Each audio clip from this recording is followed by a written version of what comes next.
الله وبركاته. الحمد لله رب العالمين والصلاة والسلام على رسوله الأمين وعلى آله وأصحابه أجمعين. أما بعد فقد قال الله تبارك وتعالى في كلامه القديم: أعوذ بالله من الشيطان الرجيم بسم الله الرحمن الرحيم. لقد كان لكم في رسول الله أسوة حسنة لمن كان يرجو الله واليوم الآخر وذكر الله كثيرا. وقال نبينا صلى الله عليه وسلم: سبعة يظلهم الله في ظله يوم لا ظل إلا ظله، منهم شاب نشأ في عبادة الله أو كما قال صلى الله عليه وسلم. அளவற்ற அருளாளனும் நிகரற்ற அன்புடையவனுமாகிய எல்லாம் வல்ல அல்லாஹுவின் திருப்பெயரால் என்னுடைய உரையை தொடங்குகிறேன். சலாத்தும் சலாமும் ஈருலகத் தூதர், உலகை திருத்திய உத்தமர், நமது உயிரினும் மேலான நபிகள் நாயகம் ஸல்லல்லாஹு அலைஹி வஸல்லம் அவர்கள் மீதும், அவர்களை பின்பற்றி வாழ்ந்த உத்தமர்களான சத்திய சஹாபாக்கள், தாபியீன்கள், தபஉ தாபியீன்கள், நல்லோர்கள், மேன்மக்கள் அனைவர் மீதும் என்றென்றும் நிலவட்டுமாக. அல்லாஹுவின் மகத்தான அருளும் அவனுடைய வற்றா பெருங்கருணையும் நல்ல செய்திகளை சொல்லவும் கேட்கவுமான வாய்ப்பை பெற்றிருக்கக்கூடிய நம் அனைவர்கள் மீதும், நம்மை சார்ந்த அனைவர்கள் மீதும் என்றென்றும் பொழியட்டுமாக. கண்ணியத்திற்குரிய அல்லாஹுவின் நல்லடியார்களே, நபிகள் நாயகம் ஸல்லல்லாஹு அலைஹி வஸல்லம் அவர்களுடைய சீரா என்று சொல்லப்படுகிற வரலாற்று குறிப்புகள் அதிகமாக நினைவு கூறப்படக்கூடிய ஒரு காலகட்டத்தில் இந்த உரை இங்கே தொடர்ந்து ஒவ்வொரு நாளும் வேறு வேறு மொழிகளில் இந்த உரை இங்கே நடந்து கொண்டிருக்கிறது. இந்த தினத்தில் நான் உங்களுக்கு பெருமானார் ஸல்லல்லாஹு அலைஹி வஸல்லம் அவர்களுடைய இளமை கால பகுதிகளில் அவர்கள் நடந்து கொண்ட வரலாற்று குறிப்பை நினைவுபடுத்த ஆசைப்படுகிறேன். இந்த விஷயத்தை சொல்வதில் எனக்கு ஒரு நோக்கம் இருக்கிறது.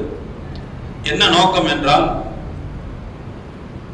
இன்றைக்கு நம்முடைய இளம் பிள்ளைகளுடைய வாழ்க்கை முறை என்பது மிகவும் கவலை அளிப்பதாக இருக்கிறது, அச்சுறுத்துவதாக இருக்கிறது. உண்மையிலேயே இறைவன் அப்படியான ஒரு சூழ்நிலையை ஏற்படுத்தி இருக்கிறானா, அல்லது சமூக விரோதிகளுடைய கைகளில் நம்முடைய பிள்ளைகள் சிக்கிக்கொண்டு தமக்குத்தாமே அவர்கள் அழிவை தேடிக் கொள்கிறார்களா என்கின்ற விவரம் நமக்கு புரியவில்லை. தடம் புரளக்கூடிய நம்முடைய இளம்பிள்ளைகளை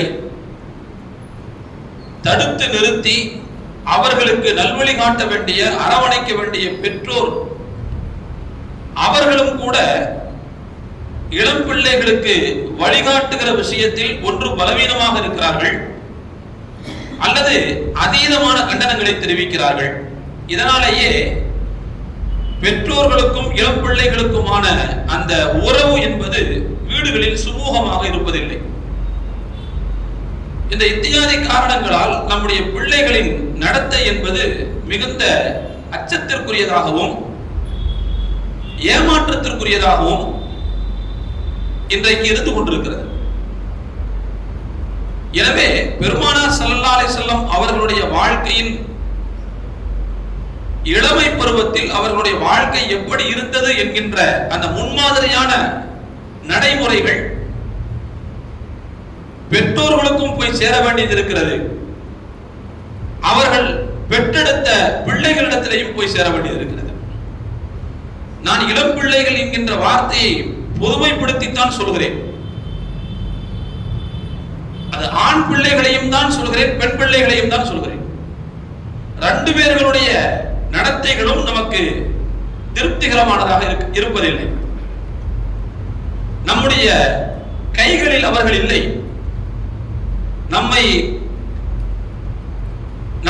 நம்முடைய கைகளை மீறிய பிள்ளைகளாக இருக்கிறார்கள். எனவேதான் இந்த விஷயத்தை நாம் இப்போது முன் எப்போதையும் விட கேட்பதற்கு மிகவும் தேவை உடையவர்களாக இருக்கிறோம். ஆரம்பத்தில் நான் ஒரு விஷயத்தை உங்களுக்கு நினைவுபடுத்திக் கொள்கிறேன். மனிதனுடைய பருவங்களில் மிகவும் வீரியமிக்க பருவம் என்பது இளமை பருவம் தான். அல்லாஹ்வே குர்ஆனில் அதை குவ்வா என்று குறிப்பிடுகிறார். அது ஒரு பலமான வீரியமிக்க துணிச்சல் உள்ள ஒரு பருவம் என்று அல்லாஹ் குறிப்பிடுகிறார். மழலை பருவம் அல்லது தொட்டில் பருவம் என்பது அது ஒரு பலவீனமான பருவம் தான். அறிவும் அப்போது இருக்காது, புரிந்து கொள்ளக்கூடிய ஆற்றலும் இருக்காது. பாலுக்கும் விஷத்துக்கும் பிள்ளைக்கு வித்தியாசம் தெரியாது. அதே நேரத்தில் வயோதிகம் முதுமை என்பது அதுவும் ஒரு விதமான பலவீனமான பருவம் தான். அல்லாஹ் கூட குர்ஆன்ல சொல்வான்ல, ஒமன் நுஅம்மிருஹு நுனக்கிஸுஹு ஃபில் ஹல்கி, யாருக்கு நாம் அதிகமான வயதை கொடுத்தோமோ ஆயுளை கொடுத்தோமோ, யாரை நாம் முது மனிதர்களாக ஆக்கினோமோ அவர்களை படைப்பில் இறங்கு முகமாக ஆக்குகிறோம் என்று அல்லாஹ் சொல்கிறார். படைப்பில் இறங்கு முகமாக. முதல்ல குழந்தை வந்து படுத்துதான் கிடக்கும். அதுக்கு பிறகு என்ன செய்யும்னா எழுச்சி உட்காரும். தலை என்ன உடனே எழுச்சி உட்காரும். அதுக்கு பிறகு லேசா என்ன செய்யும் சொல்லுன்னா ஏதாவது ஒண்ணு பிடிச்சு நடக்கும். அதுக்கு பிறகு ஸ்ட்ரைட்டா எதையுமே பிடிக்காம நடக்கும். பார்த்திருக்கீங்கல்ல? அதான் மனித பருவம். முதல்ல படுத்து கிடக்கும், அடுத்து உட்காரும், அடுத்து ஒரு துணையோட நடக்கும், அடுத்து நேரம் நடக்கும். மனித வாழ்வினுடைய இறுதி பகுதியில் பாருங்கள், நடந்து கொண்டே இருக்கிற மனிதன் திடீர்னு கூணு விழுந்துடும். அடுத்து பாத்தீங்கன்னா ஏதாவது ஒரு ஊனித்தான் நடக்க வேண்டிய சூழல் வரும். அந்த நடையும் நின்றதற்கு பிறகு உட்கார்ந்தே இருப்பார்கள். அதுக்கு பிறகு படுத்தே தான் இருப்பாங்க. அது பிறகு போய் சேர்ந்துருவாங்க. அதாவது வளரும் போது எது ஆரம்பமோ அது லாஸ்ட்ல வந்து கடைசியில வரும். அதான் அல்லாஹ் சொல்றான், யாருக்கு நாம் அதிக ஆயுளை கொடுத்தோமோ அவர்களை நாம் படைப்பில் இறங்கு முகமாக ஆக்குகிறோம் என்று அல்லாஹ் குறிப்பிடும். படுக்கை, அமருதல், உதவியோடு நடத்தல், நேராக நடத்தல். இங்க அப்படியே நேரா நடந்துட்டு இருக்க மனுஷன் உதவியோடு நடக்கிறது, அடுத்து பூன் விழுறது, அடுத்து உட்கார்றது, அடுத்து படுக்கையில படுக்கிறது, அடுத்து போய் சேர்றது. நேரம் பாத்தீங்கன்னா தெரியும். அப்ப இதுவும் ஒரு விதமான பலவீனமான பருவம் தான். இந்த ரெண்டுக்கும் இடையில உடல் வலிமையும் வீரியமும் துணிச்சலும் மனத்துணிவும் உள்ள ஒரு பருவம் என்பது இளம் பருவம். இப்படிப்பட்ட துணிச்சலும் தைரியமும் வீரமும் விவேகமும் உள்ள சில இளைஞர்களை என்னிடத்தில் கொடுங்கள், இந்த உலகத்தை மாற்றி காட்டுகிறேன் என்று சொல்லி எத்தனையோ சீர்திருத்தவாதிகள் சொல்லி இருக்கிறார்கள். நம்ம நாட்டினுடைய மிகப்பெரிய வளம் என்ன தெரியுமா? மனித வளம் தான். ஹியூமன் ரிசோர்ஸ் சொல்லுவாங்க. ஹியூமன் ரிசோர்ஸ் அப்படிங்கிறது வந்து எதை வச்சு கணக்கு போடுவாங்கன்னு சொன்னா உடல் வலிமை, அறிவு வலிமை எல்லாத்தையும் சேர்த்து வச்சு கணக்கு போடுவாங்க. அப்படி பார்த்தோம்னா இளம் பிள்ளைகளாக இருப்பவர்கள் தான் இந்த நாட்டினுடைய மிகப்பெரிய சொத்து. ஒரு நாட்டினுடைய சொத்து இளம் பிள்ளைகள்னா அவர்கள் தான் வீட்டினுடைய சொத்து. ஆனா இன்னைக்கு நம்ம சொத்து நம்ம கையில இல்லை. நம்ம சொத்து நம்ம கையில இல்லை. ப்ராப்பர்ட்டி நம்ம கையில இருக்குது, அதை பட்டா போட்டு வச்சிருக்கிறோம். ஆனால் எதிர்காலத்தை தூக்கி நிறுத்த வேண்டிய வருங்கால தலைமுறை என்கின்ற அந்த சொத்து இன்றைக்கு நம்முடைய கையில் இல்லை. நம்ம பேச்ச கேட்கறதே இல்லை. உங்களுக்கு எல்லாம் தெரியும். கொஞ்சம் மனசுல கை வச்சு சொல்லுங்க, நம்ம வீட்டுல உள்ள இளம் பிள்ளை நம்ம பேச்ச கேட்கிறானா? நம்முடைய கையில இல்லை. எனவே அவர்களுக்கு ரசூலுல்லாஹ்வுடைய இளமை காலத்தை சொல்ல வேண்டிய பொறுப்பும் அவர்களை எப்படி வழிநடத்துவது என்கின்ற அந்த புரிதலும் இன்றைக்கு நிச்சயமாக நமக்கு இருக்கிறது, தேவைப்படுகிறது. பெருமானார் ஸல்லல்லாஹு அலைஹி வஸல்லம் அவர்களை பொறுத்தவரைக்கும் அவர்களுடைய இளம் வாழ்க்கை என்பது மழலை பருவத்தை போன்றே தூய்மையானதாகத்தான் இருந்தது. அவர்கள் மது அருந்தியதில்லை, பொய் பேசியதில்லை, திருடியதில்லை, ஏமாற்றியதில்லை, நம்பிக்கை துரோகம் செய்ததில்லை, சமூக விரோத செயல்கள் எதிலையும் ஈடுபட்டதில்லை. சில நேரங்களில் விளையாட்டுகளில் ஈடுபடுவதற்காக அவர்கள் நினைத்த போது அல்லாஹ்வே பாதுகாப்புக்காக வந்து அவர்களை தூங்க வைத்து விட்டார். நேரடியா அல்லாஹ்வுடைய பாதுகாப்புல இருந்தாங்க அப்படிங்கிறதுனால. பொதுவாக இன்னொரு முக்கியமான விஷயம், பெருமானார் ஸல்லல்லாஹு அலைஹி வஸல்லம் அவர்கள் இளம் பருவத்தில் ஓய்வில் இருக்க மாட்டார்கள். எந்த இடத்தில் ஓய்வு அதிகமாக இருக்கிறதோ அங்கேதான் குற்றம் நடக்கும். நமக்கு எந்த வேலை இல்லைன்னு வச்சுக்கங்களேன், சைத்தான் நம்ம கூட வந்து உட்கார்ந்துருவோம். வேலை இல்லாத இடத்தில் கண்டிப்பாக சைத்தானுக்கு வேலை வந்துவிடும். பெருமானார் ஸல்லல்லாஹு அலைஹி வஸல்லம் பொறுத்த வரைக்கும் சும்மா பொழுத கழிக்கிறதுக்காக சும்மா நேரத்தை வீணாக்க மாட்டாங்க, நேரத்தை போக்க மாட்டாங்க. ஏதாவது ஒரு வேலையில் ஈடுபட்டுக் கொண்டே இருப்பார். அவர்களுடைய 12வது வயது அந்த மாதிரியான சமயம், 13 அந்த மாதிரியான வயசு, நாம இன்னைக்கு சொல்றோம்ல அடலசன்ஸ் ஏஜ்னு சொல்றோம்ல, விடலை பருவம்னு, அந்த பருவத்தில் பெருமானார் ஸல்லல்லாஹு அலைஹி வஸல்லம் அவர்கள் பொழுதை போக்க மாட்டார்கள், உருப்படியான காரியத்தில் ஈடுபடுவார்கள். அந்த காலகட்டத்தில் ரசூலுல்லாஹி ஸல்லல்லாஹு அலைஹி வஸல்லம் தங்களுக்கென்று குடும்பத்திற்கு உழைத்து போடுகிற வருவாய் ஈட்டுகிற வேலையில் தங்களை ஈடுபடுத்திக் கொண்டார்கள். பிற்காலத்தில் ரசூலுல்லாஹ் சொன்னாங்க, இந்த உலகத்தில் தோன்றிய எல்லா நபிமார்களும் ஆடு மேய்க்காமல் இருந்ததில்லை என்று சொன்னார்கள். சஹாபாக்கள் கேட்டாங்க, யார் ரசூலுல்லாஹ், எல்லா நபிமார்களும் ஆடு மேய்ச்சிருக்காங்கன்னா நீங்களும் ஆடு மேய்ச்சிருக்கீங்களான்னு கேட்டாங்க. ரசூலுல்லாஹ் சொன்னாங்க, ஆமா நானும் ஆடு மேய்ச்சிருக்கிறேன். மக்காவாசிகளுடைய ஆடுகளை நான் சில சில்லறை காசுகளுக்காக மேய்த்திருக்கிறேன் என்று சொன்னாங்க. ஒரு ஆட்டுக்கு ஒரு சில்லறை காசு மாதிரி கீராத்னு சொல்லுவாங்க. கீராத் என்பது தீனாருடைய சில்லறை காசுகள். சில சில்லறை காசுகளுக்காக நான் ஆடு வைத்திருக்கிறேன் என்று சொல்லுங்க. அதே மாதிரி அந்த காலகட்டத்திலேயே அடுத்து அவர்கள் தங்களுடைய வருவாய் ஈட்டக்கூடிய வழியாக வணிகத்தை தேர்ந்தெடுத்துக் கொண்டார்கள். ஆடு வைக்கிறதுல இருந்து அப்படியே வணிகத்துக்கு டிரான்ஸ்பர் ஆனாங்க ரசூலுல்லாஹ். பெரும்பாலும் மக்காவோட வணிகம் என்பது வெளியூர் பயணமாகத்தான் இருக்கும். கோடை காலத்தில் ஒரு ஊருக்கும், குளிர்காலத்தில் வேறு ஒரு ஊருக்கும் பயணம் போவார்கள். அடிக்கடி மகரிப் தொழுகையில நம்ம காதலிக்கா கொண்ட ஒரு சூரா லிஈலாஃபி குரைஷ், அதுல வரும் ரிஹ்லத்தஸ் ஸிதாஇ வஸ்ஸைஃப் என்று வரும். கோடை காலத்தில் ஒரு பயணம், குளிர் காலத்தில் ஒரு பயணம். இந்த ரெண்டு பயணம் மக்காவாசிகள் செய்வார்கள். ரெண்டுமே வணிக நோக்கத்தில் அவர்கள் மேற்கொள்ளக்கூடிய பயணங்கள். ரசூலுல்லாஹ் அப்படிதான் செஞ்சாங்க. சிரியாவுக்கு போனாங்க. பயணம் எதுக்கு போனாங்கன்னா வணிகத்துக்காக போனாங்க. அந்த காலத்திலேயே நேர்மையோடும் நீதியோடும் நாணயத்தோடும் வணிகம் செய்தார்கள். அதன் மூலமாக தங்களுடைய குடும்பத்திற்கான பொருளாதார தேவைகளை அவர்கள் நிறைவு செய்தார்கள். குறிப்பிட்டு பேசுவதற்கு இங்க இளம் பிள்ளைகள் தான். உங்க பெற்றோர்கள்ட்ட நான் சொல்றேன், தயவு செய்து நம்முடைய பிள்ளைகள் அவர்கள் இளம் பிள்ளைகளாக இருக்கிற காலகட்டத்தில் அவர்களுடைய நேரம் என்பது பொழுதுபோக்கு போக்குவதாக இல்லாமல் பார்த்துக் கொள்ள வேண்டும். அது ரொம்ப முக்கியமானது. அப்படியே அவர்கள் ஈடுபடுவதாக ஒரு அறிவை விருத்தி செய்யக்கூடிய ஏதாவது ஒரு விளையாட்டில் ஈடுபடலாம், அது வேற விஷயம்.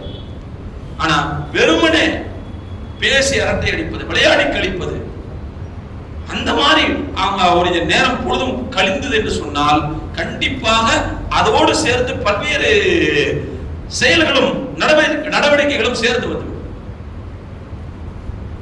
சொல்ல போனா குறிப்பிட்ட வயது வந்ததற்கு பிறகும் கூட பெற்றோரிடத்தில் காசை எதிர்பார்க்கக்கூடிய தன்மை அந்த பிள்ளைகளிடத்தில் வறுமையானால்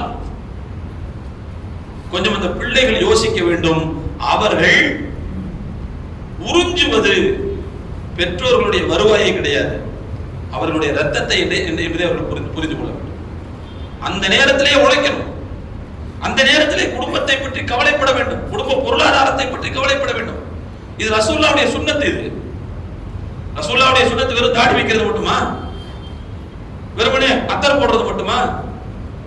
எல்லாத்துலயும் ரசூலுல்லாஹ்வுடைய சுன்னத். அவர்கள் இளம் பிள்ளையாக இருக்கிற காலகட்டத்தில் அடலசன்ஸ் ஏஜிலேயே குடும்ப பொருளாதாரத்தை பற்றி யோசித்தார்கள். அந்த கவலைகளை நம்முடைய பிள்ளைகளுக்கு நாம் என்றைக்காவது அந்த கவலைகளை பகிர்ந்து இருக்கிறோமா? நாமெல்லாம் என்ன சொல்ல தெரியுமா, நான் பட்ட கஷ்டம் என் புள்ள படக்கூடாதுங்கிறோம். இப்படிதான் நம்முடைய நடவடிக்கைகள். நான் பட்ட கஷ்டம் என் புள்ள படக்கூடாது. தயவுசெய்து அப்படி வளர்க்காதீங்க. ஒரு காலம் இருந்துச்சு, அல்லாஹ்வுடைய கிருபையால அந்த குடும்பத்திற்கு 10 பிள்ளைகள் இருப்பார்கள். கண்டிப்போடு வளர்ப்பார்கள், கண்டிப்போடு வளர்ப்பார்கள்.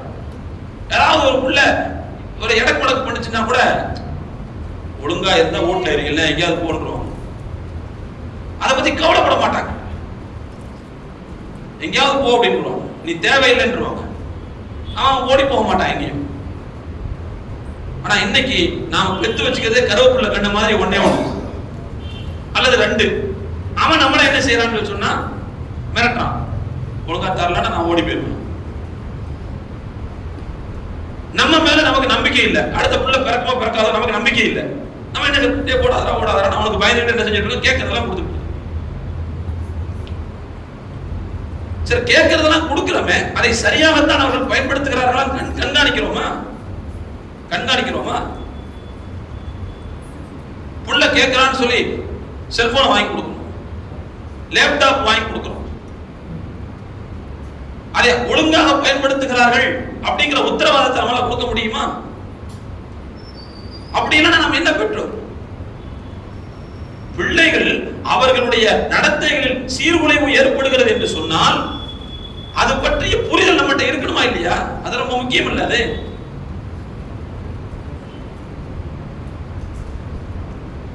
அப்ப எனவே நான் என்ன சொல்ல வருகிறேன் என்று சொன்னால், அந்த நேரத்திலேயே குடும்ப பொருளாதாரத்தை பற்றி, குடும்ப நலனை பற்றி அக்கறை அவர்களுக்கு நாம் சேர்த்து ஊட்ட வேண்டும். எப்பா நாங்கெல்லாம் இப்படி இருந்தோம், இப்படிதான் வந்தோம், அன்னைக்கு நாங்கெல்லாம் ₹1 காசு சம்பாதிக்கிறது ரொம்ப கஷ்டமா இருந்துச்சுப்பா அப்படி சொல்லுங்க. அப்படி சொல்லும் போதுதான் அவன் குடும்ப பொருளாதாரத்தை பற்றி யோசிப்பான், அந்த காசு பணங்களை வீணாக்க கூடாதுன்னு யோசிப்பான். அல்லாஹ் தஆலா நமக்கு தந்திருக்கிற காசு நமக்கு மட்டுமே தந்திருக்கிறானா? நம்முடைய நமக்கு தேவை எவ்வளவு? நமக்கு தேவை எவ்வளவு? ஒரு ஜான் கூட இருக்காது வயிறு, நம்ம வயிறு ஒரு ஜான் கூட வராத இந்த வயிற்றுக்கு அல்லாஹ் நமக்கு லட்ச லட்சமா தரணுமா, கோடி கோடியா தரணுமா? அப்ப நமக்கு வழங்கப்பட்டிருக்கிற செல்வம் நமக்கே மட்டும் தரப்படவில்லை, நம் சார்ந்த சமூகத்திற்காக சேர்த்து தான் அல்லாஹ் கொடுத்திருக்கிறான். அப்படின்னா அந்த காசை எவ்வளவு கஷ்டப்பட்டு நம்ம சம்பாதிச்சோம் அப்படிங்கிற அந்த சிந்தனையை பிள்ளைகள்கிட்ட ஊட்டணுமா இல்லையா? அப்பதானே அவர்களும் இதை போல் உழைப்பார்கள், இந்த காசை அவர்கள் கட்டி காப்பார்கள், சமூகத்தினுடைய நலனுக்காக அவர்கள் செலவு செய்வார்கள். அதனால சின்ன பிள்ளையிலேயே காசு சம்பாதிக்கிறத பற்றி, நீதியாக சம்பாதிப்பதை பற்றி, நேர்மையாக சம்பாதிப்பதை பற்றி, நாணயம் தவறாமல் சம்பாதிப்பதை பற்றி நாம் பிள்ளைகளுக்கு எடுத்துக் கொடுப்பதும் கற்றுக் கொடுப்பதும் அதை பற்றி பேசுவதும் அது உலக விஷயம் கிடையாது. பெருமானார் ஸல்லல்லாஹு அலைஹி வஸல்லம் வாழ்க்கை வரலாறு சொல்றதா தான் அர்த்தம். நம்ம அதிலே கவனம் செலுத்த வேண்டும். அடுத்த தோழர்களே, பெருமானார் ஸல்லல்லாஹு அலைஹி வஸல்லம் அவர்களுடைய மிக முக்கியமான இன்னொரு விஷயம் என்னன்னு சொன்னா, பெருமானார் ஸல்லல்லாஹு அலைஹி வஸல்லம் அவர்கள் பொது வேலைகளில் பங்கெடுப்பார்கள். அவர்களுடைய இளமை காலத்திலேயே குடும்பத்திற்காக உழைப்பதற்கான நேரம் இருக்கும், அதே போல பொது வேலைகளிலும் அவர்கள் தாராளமாக தங்களுடைய நேரத்தை செலவிடுவார்கள். இப்படி பிஸியாவே வச்சுக்கிட்டோம் வச்சுக்க நம்முடைய வாழ்க்கைய சைத்தான் குறிக்கிடவே மாட்டான். சைத்தான் எங்க வருவான்னா, எங்கே ஓய்வு இருக்கிறது அங்கேதான் சைத்தான் வருவான். அப்போ என்ன செய்வானா ரசூலுல்லாஹ், சொந்த உழைப்புக்கான நேரம் போக மற்ற நேரங்களில் பெருமானார் ஸல்லல்லாஹு அலைஹி வஸல்லம் பொது காரியங்களில் ஈடுபடுவார்கள். ஊர் மக்களுக்காக உதவி ஒத்தாசைகள் செய்வார்கள். நல்ல மன்றங்கள் ஏதாவது இருந்தால் அதனுடைய சேவைகளில் பங்கெடுத்துக் கொள்வார்கள். இப்படி எல்லாம் பார்க்கிறோம். பெருமானார் ஸல்லல்லாஹு அலைஹி வஸல்லம் அவர்கள் நபியாக அனுப்பப்படுவதற்கு முன்பே அவர்கள் இப்படியான வேலைகளில் ஈடுபட்டிருந்தார்கள். ரெண்டு விஷயத்தை நம்ம சொல்லலாம். மக்காவுல ஹெல்ஃபுல் ஃபுதூல் அப்படின்னு ஒரு சங்கம் ஒன்று இருந்துச்சு. ஹெல்ஃபுல் ஃபுதூல், அதுக்கு என்ன அர்த்தம்னா சான்றோர்களுடைய சத்திய பிரமாண சபைன்னு அர்த்தம். சான்றோர்களின் சத்திய பிரமாண சபை. அவங்க ஏன் சத்திய பிரமாணம் எடுத்துக்கிட்டாங்க அப்படின்னா, ஒண்ணுமில்லை, சில ஊர் முக்கியஸ்தர்கள் பிரமுகர்கள்லாம் சேர்ந்து அவங்க தங்களுக்குள்ள ஒரு முடிவு எடுத்துக்கிறாங்க. என்ன முடிவு அப்படின்னா, மக்கா என்கின்ற இந்த மண்ணில், புனிதமான மண்ணில் யாருக்கும் அநீதி நடக்கக்கூடாது. அவர் உள்ளூர் வாசியா இருந்தாலும் சரிதான், வெளியூர் வாசியா இருந்தாலும் சரிதான், யாருக்கும் இங்கே அநீதி நடக்கக்கூடாது. ஒரு வெளியூர் வாசி இங்க இந்த உள்ளூர்காரருக்கு அநீதி இழைச்சிடக்கூடாது. அதே போல வெளியூருக்காரர் வந்திருக்கும் போது உள்ளூர்காரர் அவருக்கு என்ன செஞ்சிடக்கூடாது, அநீதி இழைச்சிடக்கூடாது. இந்த மண்ணில் யாருக்கும் அநீதி இழைத்து விடக்கூடாது. அப்படி அநீதி இழைக்கப்பட்டதாக தகவல் வந்தால் உடனே என்ன செய்ய வேண்டும், நாம் எல்லாம் சேர்ந்து அநீதி இழைக்கப்பட்டவருடைய சார்பில் நின்று அவருடைய பாதிப்பை ரெட்டிஃபை பண்ணி கொடுக்கணும். அவரை இழந்த உரிமையை நாம் பெற்றுக் கொடுக்க வேண்டும் என்று அவர்கள் தங்களுக்குள்ளே சத்திய பிரமாணம் செய்து கொண்டு ஒரு அமைப்பாக திரண்டார்கள். ரசூலுல்லாஹ் சொல்றாங்க, என்னுடைய இளமை காலத்தில் நானும் அந்த ஒன்று கூடலில் நானும் சேர்த்து கொண்டேன், அந்த மன்றத்தில் நானும் என்னை ஒருவனாக சேர்த்துக் கொண்டேன். பிற்காலத்தில் ரசூலுல்லாஹ் சொன்னாங்க, குறைஷிகள் இப்ப அப்படின்னா மதீனாவுல இருக்கும்போது சொல்றாங்க, மதீனாவுல ரசூலுல்லாஹ் இருக்கும்போது மக்காவாசிகளோட சண்டை, மதீனாவுல இருக்கும்போது சொல்றாங்க, அன்னைக்கு சான்றோர்களுடைய சத்திய பிரமாண சபையில எப்படி நான் இணைஞ்சேனோ அது போல இப்ப சண்டை உள்ள நேரத்துல மக்காவாசிகள் என்ன கூப்பிட்டு இந்த மாதிரி ஒரு விஷயத்துக்கு நீங்க எங்களோட வந்து சேருங்கன்னு சொன்னா இப்பவும் நான் சேருவேன்னு சொன்னாங்க. எதுக்கு நான் சொல்ல வரேன்னா, அந்த நேரத்திலேயே பாதிக்கப்படக்கூடிய மக்களின் மீது அவர்களுக்கு கருணை இருந்தது, கரிசனம் இருந்தது, நெஞ்சில் அவர்களுக்கு ஈரம் இருந்தது. அதே மாதிரி ரசூலுல்லாஹ்வுடைய இன்னொரு விஷயத்தை நீங்க யோசிச்சு பாருங்க. அவர்களுடைய 30 வயசுகள்ல 35 வயசு நினைக்கிறேன், காபாவினுடைய புனர் நிர்மாணம், மறுபடியும் காபா வந்து கொஞ்சம் புதுப்பித்து கட்டக்கூடிய வேலைகள் நடந்துச்சு. உங்களுக்கு தெரியும், அந்த நேரத்தில் வந்து ஹஜருல் அஸ்வத் என்ன செஞ்சாங்கன்னா கீழே இறக்கி வச்சுட்டாங்க.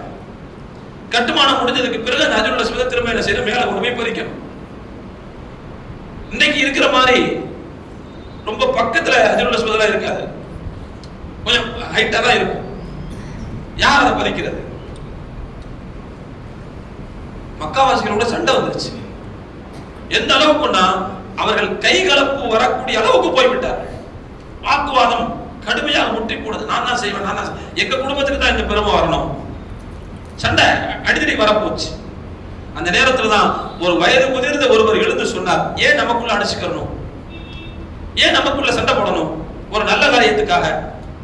நாளை காலையில் இந்த பள்ளி வாசலுக்கு யார் முதலாவதாக வருகிறாரோ அவர்கிட்ட நாம என்ன செய்வோம், தீர்ப்பு கேட்போம், அவர் சொல்லக்கூடிய தீர்ப்பின்படி நடந்து கொள்வோம் அப்படின்னு முடிவு செஞ்சுட்டு கலைஞ்சு போயிட்டாங்க.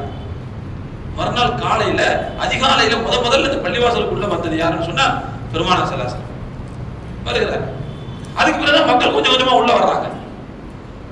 மக்கள் உள்ள வரும்போதே என்ன சொல்றாங்கன்னா, இதோ அஸ்ஸாதிக் அல் அமீன் வந்து விட்டார் என்று சொல்றார். பெருமானார் ஸல்லல்லாஹு அலைஹி வஸல்லம் அவர்களுக்கு முஹம்மது என்கின்ற இயற்பெயர் இருந்தது. ஆனா மக்காவுல ரசூலுல்லாஹ் எப்படி ஃபேமஸ் சொன்னா அல் அமீன் அஸ்ஸாதிக் தான் ஃபேமஸ். உண்மையாளர், நம்பகமானவர், இப்படிதான் அவங்க ஃபேமஸ். இதோ நம்முடைய அமீன் வந்து விட்டார், சாதிக் வந்து விட்டார், உண்மையாளர் வந்து விட்டார், இவர் சொல்லப்படி நாம கேட்கலாம் அப்படின்னு எல்லாரும் முடிவு செய்யறாங்க. கொஞ்சம் யோசிச்சு பாருங்க, முதல் நாள் நைட்ல எனக்கு தான் அந்த பெருமை வேணும், எனக்கு தான் அந்த பெருமை வேணும், எனக்கு தான் அந்த பெருமை வேணும் சட்டை பிடிச்சவங்க இன்னைக்கு நீங்க என்ன சொன்னாலும் கேட்கிறோம் அப்படிங்கிறாங்க. அப்படின்னா பெருமானார் ஸல்லல்லாஹு அலைஹி வஸல்லம் அவர்களுடைய இளம்பராயத்தினுடைய வாழ்க்கை அந்த மக்காவாசிகளுக்கு மத்தியில எவ்வளவு போற்றுதலுக்குரியதாக இருந்திருக்க வேண்டும். அந்த 35 வயசுல நீங்க நீதிபதியா இருந்து தீர்ப்பு சொல்லுங்கன்னு எல்லாரும் கேட்கிறாங்க. அரபுகளை யாரும் என்ன செய்ய முடியாது, சீக்கிரமா ஒரு வழிக்கு கொண்டு வர முடியாது. அப்படி கொண்டு வரக்கூடிய தகுதி வந்து அந்த இளம் வயதுல பெருமானார் ஸல்லல்லாஹு அலைஹி வஸல்லம் உங்களுக்கு இருந்துச்சு. அதுக்குள்ள ரசூலுல்லாஹ் சொன்னாங்க, ஒரு போர்வை எடுத்துட்டு வாங்க, அதை விரிச்சு அதுக்குள்ள நடுவுல அந்த ஹஜருல் அஸ்வத் கல்லை தூக்கி வைங்க அப்படின்னு சொன்னாங்க. எல்லாரும் மக்காவில் உள்ள ஒவ்வொரு குல தலைவர்களும் அதனுடைய ஒவ்வொரு பகுதியை ஓரத்தை பிடித்துக் கொள்ளுங்கள், பிடிச்சு அப்படியே தூக்கி கொடுங்க, நான் என்னுடைய கையால் அதை பதிக்கிறேன் என்று சொன்னார். யாருமே அதுக்கு மறுப்பு சொல்லவே இல்லை. பெருமானார் ஸல்லல்லாஹு தங்களுடைய கையால் என்ன செஞ்சாங்க, பதிச்சாங்க. அதை எனக்கு தான் அந்த சிறப்பு வேணும், எனக்கு தான் அந்த சிறப்பு வேணும், எனக்கு தான் அந்த சிறப்பு வேணும், போர் செய்யக்கூடிய அளவுக்கு போன அந்த சமூகம் ரசூலுல்லாஹ் என் கையால பதிக்கிறேன்னு யாரும் எதுவும் சொல்லல. அப்படின்னா ரசூலுல்லாஹ்வுடைய அந்த பொது வாழ்க்கை எப்படி இருந்திருக்குன்னு பாருங்க. அப்போ பிறர் நலம் பேணக்கூடிய அந்த வாழ்க்கை, சேவையான அந்த வாழ்க்கை. இளம் பிள்ளைகளிடத்தில் இப்படிப்பட்ட ஒரு நல்ல பழக்கங்கள் வர வேண்டும். உண்மையிலேயே நம்முடைய பிள்ளைகளிடத்தில் இதற்கெல்லாம் துணிச்சலும் விவேகமும் இருக்கிறது. ஆனா நாம பயன்படுத்துறது இல்லை. நாம பயன்படுத்தாதனால யார் யாரெல்லாம நம்ம பிள்ளைகளை கூட்டு போயிட்டான், அவனுக்கு பின்னால குடி பிடிக்கிறது கூட்டு போயிட்டான், கோஷம் போடுறது கூட்டு போயிட்டான். பாருங்க, இன்னைக்கு நம்ம பிள்ளைங்க எவனோ கட்சிக்காரன் அவனுக்கு பின்னால சத்தம் போட்டு போறான். வாழ்க்கை ஒளிய கோஷம் போட்டு. எவனோ ஒரு நடிகை ஏதோ ஒரு சினிமா வந்திருக்குது, நம்ம பிள்ளை ஏறி நின்று பாலை ஊத்துறான், மாலையை போட்டுட்டு உட்கார்ந்துருக்கிறான், வாழ்க்கை ஒளிய கோஷம் போட்டுக்கிட்டு. உண்மையில் யாருடைய வாழ்க்கைக்காக யாருக்காக அவன் வாழ்க்கை கோஷம் போடணும்? ரசூலுக்கு போடணும். அவன் உண்மையில சலவாத்து சொல்லணும். அவன் சலவாத்து சொல்ல வேண்டிய வாயால யாரோ ஒரு நடிகனுக்கு வாழ்க ஒழிக கோஷம் போடக்கூடிய ஒரு சூழ்நிலைக்கு போய் விடுகிறார் என்று என்ன காரணம் அப்படின்னு சொன்னா ஒண்ணுமில்ல, இந்த விஷயங்கள் நம்முடைய பிள்ளைகளுக்கு கொண்டு போய் சேர்க்கப்படுவதில்லை. அப்ப அவங்களுடைய ஒண்ணு குடும்ப விஷயங்களினுடைய மேம்பாட்டுக்காக அவர்கள் உழைக்க வேண்டும், அல்லது அவர்கள் தங்களுடைய சுய முன்னேற்றத்திற்காக உழைக்க வேண்டும், பொது நலனுக்காக உழைக்க வேண்டும். இப்படி இந்த உழைப்புகளிலேயே அவர்களுடைய நேரம் கட்டுப்படுத்தப்படுமையானால் கண்டிப்பாக அவர்கள் வேறு சிந்தனை அவர்களுக்கு வரவே வராது. தவறின் பக்கம் அவர்களுக்கு கொஞ்சம் கூட கவனம் செல்லவே செல்லாது. யாரும் அவங்கள என்ன செய்ய முடியாது, கெடுக்க முடியாது. எடுப்பார் கை பிள்ளைகளாக நம்முடைய பிள்ளைகளை பயன்படுத்த முடியாது. தயவு செய்து நாம் புரிந்து கொள்ள கடமைப்பட்டிருக்கிறோம். அது மட்டுமல்ல, பெருமானார் ஸல்லல்லாஹு அலைஹி அவர்கள் ஒழுங்கீனமான செயல்களிலிருந்து பாதுகாக்கப்பட்டார். தங்களுடைய இளம்பருவத்தில் எந்த விதமான ஒழுங்கீனமான செயல்களிலையும் சொல்ல ஈடுபட்டதே இல்லை. நான் ஆரம்பத்தில் சொன்ன மாதிரி தான், ஒரு பொய் சொன்னது இல்லை. பொதுவாக நீங்க கொஞ்சம் யோசிச்சு பார்த்தீங்கன்னா தெரியும்,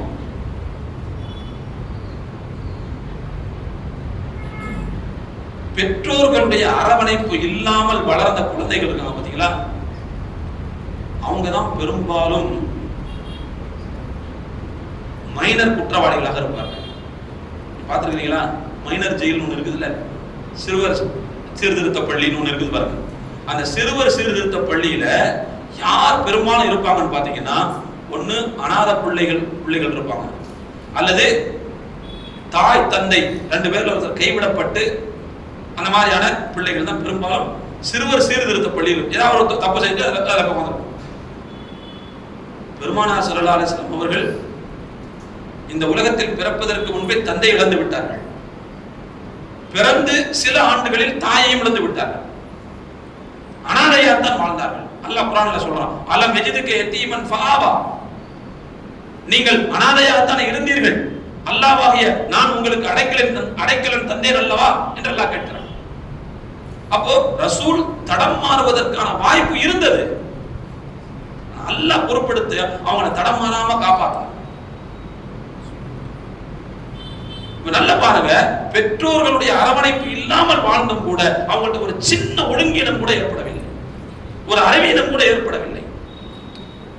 ஒரு நாள் அவர்களுடைய இந்த அடலசன்ஸ் வயசுல மக்காவுல ஏதோ ஒரு கல்யாணம் நிகழ்ச்சி, அதுல சில இன்னைக்கு நடக்கிற மாதிரி வச்சுக்கோங்க, சில கல்யாணங்கள்ல இந்த ஆடல் பாடல் நிகழ்ச்சிகள் வச்சிருப்பாங்கல்ல, இந்த ஒழுங்கீனமான செயல்கள், இந்த மாதிரி ஏதோ ஒரு நடக்க போகுது, அதுக்கு போகணும்னு பேசிக்கிட்டாங்க. ரசூலுல்லாஹும் அந்த அவங்களோட சேர்ந்துக்கிட்டாங்க, பேசிக்கிட்டாங்க போகணும். ஆனா யதார்த்தமா அல்லாஹ் அன்றைக்கு அவர்களுக்கு தூக்கத்தை கொடுத்து விட்டார். அங்க போகல ரசூலுல்லாஹ், காப்பாற்றப்பட்டார்கள். எதுக்கு சொல்ல வரேன்னு சொன்னா, அந்த நேரத்தில் பெருமானார் ஸல்லல்லாஹு அலைஹி வஸல்லம் அவர்களிடத்தில் இப்படிப்பட்ட ஒழுங்கீனம் வந்துவிடக் கூடாதுங்கிறதுக்காக அல்லாஹ் கண்காணித்து என்ன செய்தார், அவர்களை காப்பாற்றினார். அப்ப இதுல நமக்கு இன்னொரு முக்கியமான பாடம் இருக்கிறது. என்ன செய்யணும்னா, அந்த மாதிரியான வயசுகள்ல நம்முடைய பிள்ளைகளின் மீது அதிகமான கவனத்தை நாம் எடுக்க வேண்டும்.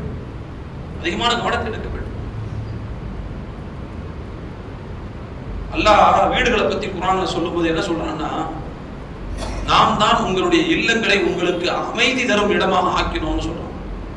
அது ஒரு நியமத்தா சொல்றோம். வல்லாஹு ஜஅல லக்கும் மின் புயூத்திக்கும் சகனன் என்று அல்லாஹ் குறிப்பிடுகிறார். உங்களுடைய வீடுகளில் உங்களுக்கு நிம்மதியை அல்லாஹ் ஏற்படுத்தினான், அது நியமத்தா சொல்றான்.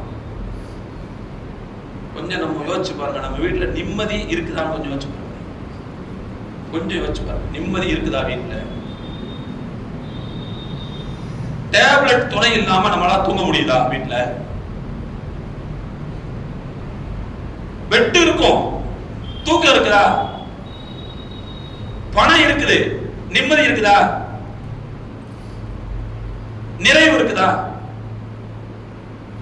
ஏன் இல்லை? ஏனென்றால் நம்முடைய அமைதியை அணுகுண்டு வைத்து தகர்க்கக்கூடிய பொருட்களை வீட்டுக்குள்ளே வைத்திருக்கிறோம். நம்முடைய அமைதிக்கு குந்தகம் விளைவிக்கக்கூடிய பொருட்களை வீட்டில் நம்ம உள்ள வச்சிருக்கிறோம். எப்படி அமைதி வரும்? பொதுவாக எந்த ஒன்றை நேரில் பார்க்க கூடாதோ அந்த ஒன்றை திரையிலும் பார்க்க கூடாது. இதுதான் சட்டம். அல்லாஹ் சொல்றான்ல, வெளியில போகும்போது பார்வையை தாழ்த்திக் கொள்ளுங்கள். ஏன்? அந்நிய பெண் மீது பார்வைப்பட்டு விடக்கூடாது, அசிங்கத்தை பார்த்து விடக்கூடாது அப்படிங்கிறதுக்காக தான். ஆனால் வெளியில் நடக்கின்ற அசிங்கமும் அலங்கோலங்களும் இன்றைக்கு நம்முடைய வீடுகளுக்குள்ளே தொலைக்காட்சியின் வழியில் வைத்திருக்கிறோம். அதுவும் விதவிதமான அளவுகள்ல. சில பேர்லாம் வீட்டையே தியேட்டரா மாத்திட்டாங்க. இப்பெல்லாம் அதுக்கு பேர் வேற பெருமையா ஹோம் தியேட்டர் வேற பேர் சொல்றாங்க. வீடு சினிமா கொட்டையா மாறி போச்சு. நீங்க என்ன நினைக்கலாம், என்ன இருந்தாலும் பழங்காலத்து விஷயத்தை பேசிக்கிட்டு இருக்காருன்னு. நான் யதார்த்தத்தை தான் சொல்ல முடியும். எது உண்மையில் பிரச்சனையோ அது பிரச்சனை என்று அடையாளம் காட்டுவதுதான் எங்களுடைய வேலை. நீங்க அதை கொஞ்சம் நான் சொல்ற மாதிரி கொஞ்சம் தவிர்த்து பாருங்க. அதற்கு பிறகு உங்களுடைய வாழ்க்கையில் நிம்மதி வருகிறதா, அமைதி வருகிறதா இல்லையா என்பதை நீங்கள் சிந்தியுங்கள். அதுக்கு பிறகு நீங்க முடிவெடுத்து. நம்முடைய அமைதியை குலைக்கக்கூடிய விஷயங்களை நம்முடைய வீடுகளுக்குள்ள வைத்திருக்கிறோம். நாம் எப்படி பரக்கத்து வரும்? எப்படி நிம்மதிங்கிறது வரும்? நிம்மதிங்கிறது கடையில் விற்கிற பொருளா? காசு கொடுத்து வாங்கி வீட்டில் போடுறதுக்கு? காசு கொடுத்தா பெட்டு தான் கிடைக்கும், தூக்கம் கிடைக்காதுங்க. காசு கொடுத்தா பெட்டு கிடைக்கும், காசு கொடுத்தா மாத்திரை கிடைக்கும், சுகம் கிடைக்குமா? சுகம் எப்படி வரும்? அல்லாஹ்வுடைய உதவி இல்லாம எப்படி சுகம் வரும்? நான் எதுக்கு சொல்ல வரேன்னு சொன்னா, வீடுகள்ல பிள்ளைகள் அவர்களுடைய குணம் நலன்கள் கெட்டு போகாதவாறு சூழ்நிலைகளை உருவாக்கி கொடுக்க வேண்டிய பொறுப்பு பெற்றோர்களாகிய நமக்கு இருக்கிறது. இன்னைக்கு நம்முடைய பையன் சமூக விரோதிகளுடைய கைப்பிள்ளைகளாக இருக்கிறார்கள், எடுபடிகளாக இருக்கிறார்கள்.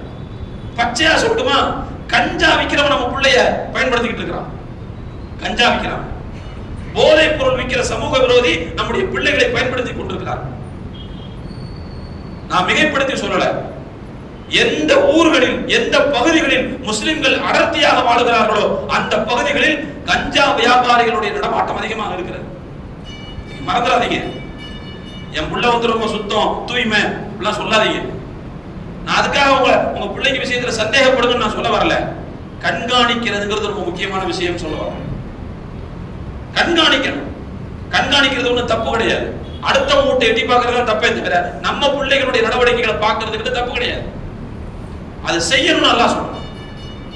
அப்பதான் அவங்கள்ட்ட ஏற்படக்கூடிய நெளிவு சுழிவுகளை நம்மால் சீர்படுத்த முடியும். எந்த ஊர்களில் முஸ்லிம்கள் அடர்த்தியாக இருக்கிறார்களோ அந்த பகுதிகளில் தான் கஞ்சா வியாபாரிகள் நோட்டமிட்டுக் கொண்டிருக்கிறார்கள். வருவான் லேசா லேசா ஒரு கையில தடை விட்டு போயிடறான். நம்ம பிள்ளை ஒரு தடவை அதை பயன்படுத்தணும், அடுத்த அவனுக்கு தேவைப்படுது, போய் என் கையில வையுங்கிறான். காசு எடுத்துட்டு வாங்குறான். நம்ம பிள்ளை நம்மகிட்ட காசு கேட்கறான். ஒரு தடவை கொடுப்போம், 2 தடவை கொடுப்போம், 3 தடவை கொடுக்க மாட்டோம், சேப்பல கையை வச்சிருப்போம். அதுக்கு பிறகு கொடுக்கறதுக்கு காசு இருக்காது. நம்ம பையன் திண்டாடுவான், ஏன்னா ஏற்கனவே 2-3 தடவை பயன்படுத்தி இருப்பான். அதை அடுத்த பயன்படுத்தாமல் இருந்தால் அவனுக்கு கிறுக்கு பிடிச்சிருவோம். உனக்கு வேணும் அப்படிமா. அப்ப அந்த நேரத்துல கஞ்சா வியாபாரிகள் என்ன செய்யறாங்கன்னு சொன்னா, அப்படியா உனக்கு தொடர்ச்சியா வேணுமா, அப்போ என்ன செய், நீ ஒரு 10 பேருக்கு போய் வித்துட்டு வா அப்படின்னு சொல்லி கேள்விப்பட்டோம். நான் இத கற்பனையா சொல்லல. ஊர் உலகத்துல நடக்கிற விஷயங்கள் அப்படியே சொல்லு. ஏதோ இன்னைக்கு நேத்து நடக்கல, ரொம்ப காலமா நடந்துகிட்டு இருக்கு. ரொம்ப காலமா நடந்துகிட்டு இருக்கு. அப்போ எப்பொழுது நம்முடைய பிள்ளைகள் கண்காணிப்பில் நாம் குறை செய்கிறோமோ, அவர்களை சரியான முறையில் அரவணைப்பதில் தவறு இழைக்கிறோமோ, அந்த நேரத்துல நாம் நம்முடைய பிள்ளைகளின் எதிர்காலத்தை நாசமாகும். அவங்களை இழக்கிறோம்.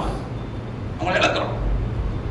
ஒழுங்கீனமான செயல்கள் நம்முடைய பிள்ளைகளிடத்தில் வராமல் இருப்பதற்கு நாம் தான் சூழ்நிலையை ஏற்படுத்தி கொடுக்க வேண்டும். ஒண்ணுமில்லைங்க, ஒரு நல்ல கல்லூரியை தேர்ந்தெடுக்கணும். பிள்ளைக்கு என்ன செய்யணும்? எங்க அதிகமான ஸ்ட்ரிக்ட் இருக்குதோ அந்த மாதிரி கல்லூரியில் போய் சேர்க்கிறோமா இல்லையா? ஏன் அப்படி சேர்க்கிறோம்? நல்லா படிக்கணும், திறமையா படிக்கணும், கேம்பஸ் இன்டர்வியூலயே அவன் பாஸ் ஆயிரணும், நாளைக்கு நல்ல இடத்துல வேலைக்கு போகணும் அப்படின்னு கொஞ்சம் கண்டிஷன் அதிகமாக இருக்கக்கூடிய கல்லூரிகளை பார்த்து சேர்க்கிறோமா இல்லையா? வெறுமனே கல்லூரி கட்டடத்திற்குள்ளே மட்டும் நம்முடைய பிள்ளைகள் ஒழுக்கமாக இருந்து விட்டால் போதுமா? எதிர்காலத்தில் சரியாயிருவாங்களா? நம்ம வீடுங்கிற கட்டமைப்புக்குள்ள ஒழுக்கமா இருக்க வேணாமா? அமைதியா இருக்க வேணாமா? கட்டுப்பாடாக இருக்க வேணாமா? அப்படின்னா நாமும் சற்று கட்டுப்பாடோடு இருக்க வேண்டும். அந்த கட்டுப்பாட்டை நம்முடைய பிள்ளைகளுக்கு கொடுப்பதற்கு முன்பு நாம் கட்டுப்பாடோடு இருக்க வேண்டும். பெற்றோர்களாகிய நம்முடைய பொறுப்பு மிக அதிகம் என்று நான் சுட்டிக்காட்ட. பெருமானார் ஸல்லல்லாஹு அலைஹி வஸல்லம் அவர்கள் 25 வயசுல தம்மை விட 15 வயது அதிகமான கதீஜா ரலியல்லாஹு அன்ஹா திருமணம் முடிச்சாங்க. அந்த வரலாறு தெரியுமில்ல? திருமணம் முடிச்சாங்க, அவங்களோட வாழ்றாங்க. ஒரு 15 வருடம் நபி ஸல்லல்லாஹு அலைஹி வஸல்லம் வாழ்ந்து முடிக்கிறார்கள். 40 வயசு. 40 வயசுல ரசூலுல்லாஹ்வுக்கு வஹி வருது. ஹிரா குகைக்கு போனாங்கல்ல, கேள்விப்பட்டோம்ல? ஹிரால முதல்ல அனுபவம். யாரை சந்தித்தார்கள்? ஜிப்ரீல் அலைஹிஸ்ஸலாம் அவங்களை சந்திச்சாங்க. ஜிப்ரீல் அலைஹிஸ்ஸலாம் அவர்களை எப்படி சந்தித்தார்கள்? அவர்களுடைய இயல்பான தோற்றத்தில் சந்தித்தார்கள். இயல்பான தோற்றம் என்ன? அவர்களுக்கு 600 ரெக்கைகள் இருந்தன. அவர்களுடைய பிரமாண்டமான தோற்றம் வான்வெளியே அடைத்துவிடும். அவ்வளவு பிரமாண்டமான தோற்றம் ஜிப்ரீல் அலைஹிஸ்ஸலாம். அந்த தோற்றத்தோடு ரசூலுல்லாஹ் பார்த்தாங்க. ஃபர்ஸ்ட் முதல்ல சந்திப்பு அப்பதான். பார்த்தவன ரசூலுல்லாஹ்வுக்கு பயமும் கிளியும் ஏற்பட்டு விடுகிறது, நடுக்கம் ஏற்பட்டு விடுகிறது. எப்படியோ அந்த இடத்துல சமாளிச்சுட்டு அதை விட்டு கீழே இறங்கி வந்துடுறாங்க. வந்து நடுக்கத்தோடும் குளிரோடும் ஜுரத்தோடும் அன்னை கதீஜா ரலியல்லாஹு அன்ஹா அவங்கள்ட்ட வந்து அங்க நடந்த அனுபவத்தை சொல்றாங்க. அப்போ கதீஜா நாயகி ரசூலுல்லாஹ்ட்ட சொல்லுவாங்க, நீங்க பயப்படாதீங்க, ஏதோ உங்களுக்கு தீங்கு நேர்ந்துருச்சுன்னு நீங்க யோசிக்கிற மாதிரி தெரியுது, அப்படிலாம் நீங்க நினைக்காதீங்க. வல்லாஹி லா யுஹ்ஸிகல்லாஹு அபதா, அல்லாஹ்வின் மீது ஆணையாக அல்லாஹ் உங்களை ஒருபோதும் இழிவுபடுத்த மாட்டான். ஏன்னா நீங்க லா தஸிலுர் ரஹிம, உறவினர்களை நீங்கள் அரவணைத்து வாழ்கிறீர்கள், சிரமங்களை தாங்கிக் கொள்கிறீர்கள், பொதுநல சேவைகளில் ஈடுபடுகிறீர்கள், விருந்தினர்களை உபசரிக்கிறீர்கள், சத்திய சோதனைகளுக்கு ஆளான மக்களுக்கு நீங்கள் களிப்பு தடவி அவர்களுடைய கவலைகளை போக்குகிறீர்கள், அவங்களுக்கு உதவி ஒத்தாசம் பண்றீங்க. இவ்வளவு நல்ல இயல்பு இருக்கிற உங்களை அல்லாஹ் எப்படி கைவிடுவான்? எப்படி உங்களை அல்லாஹ் இழிவுபடுத்துவான்? செய்ய மாட்டாங்க. இந்த வரலாறு நம்ம கேள்விப்பட்டிருக்கோம்ல, இந்த வரலாறுக்கு இன்னொரு கோணம் இருக்குது. ஒரு மனைவி தன்னுடைய கணவரை தேற்றக்கூடிய வார்த்தை மட்டுமல்ல இந்த வார்த்தை, இதுக்கு இன்னொரு கோணம் இருக்குது. என்ன கோணம் தெரியுமா? அன்னை கதீஜா ரலியல்லாஹு அன்ஹா அவர்கள் ரசூலுல்லாஹ்வுடைய இளமை காலத்தினுடைய வாழ்க்கைக்கு சான்றாக சொன்னார். இப்போ உங்களுக்கு வயசு 40 வயசு கூட என்ன கிடையாது, முதுமை பருவம்லாம் கிடையாது. இளமை பருவம் எது வரைக்கும் இருக்குதுன்னு சொன்னா 60 வயசு வரைக்கும் இருக்கு. 13 வயசுல ஆரம்பிக்கிற இளமை பருவம் 60 வயசு வரைக்கும் இருக்கு. இன்னைக்கு கவர்மெண்ட்ல வந்து ரிட்டையர்மெண்ட் வயசு எவ்வளவு ஜி? ஆம்பளைங்களுக்கு எவ்வளவு? 58 இல்லையா? பெண்களுக்கு 2 வயசு கூட 60 வரைக்கும் இருக்குன்னு நினைக்கிறேன். நான் சொல்றது கரெக்ட் தானா? 60 வரைக்கும் தான் இருந்துச்சு, ஆம்பளைங்களுக்கு 2 குறைஞ்சிருச்சுன்னு வச்சுக்கோங்க. ஆனா 60 வயசு வரைக்கும் இளமை வயசு தான், அதுக்கு பிறகுதான் முதுமையினுடைய தொடக்கம் அப்படின்னு வச்சுக்கோங்க. ரசூலுல்லாஹ் 40 வயசு தான் அப்போ முதல் வஹி வரும்போது அவங்களுக்கு அனுபவம். அப்ப என்ன சொல்றாங்கன்னா, உங்களுடைய இளமை கால வாழ்க்கை ஒன்றும் மோசம் கிடையாது, நீங்க அப்பவுமே பண்பட்டவர்களாக, பக்குவமானவர்களாக, நற்குணம் உள்ளவர்களாக, நல்ல தொடர்புள்ளவர்களாகத்தான் இருந்திருக்கிறீர்கள். இவ்வளவு தூய்மையான வாழ்க்கை வாழ்கிற உங்களை போய் அல்லாஹ் எப்படி கைவிடுவான் அப்படின்னு அந்த அம்மா ரசூலுல்லாஹ்வுடைய இளமை கால வாழ்க்கைக்கு சான்று சொன்ன விஷயம் தான் அந்த கோணம்.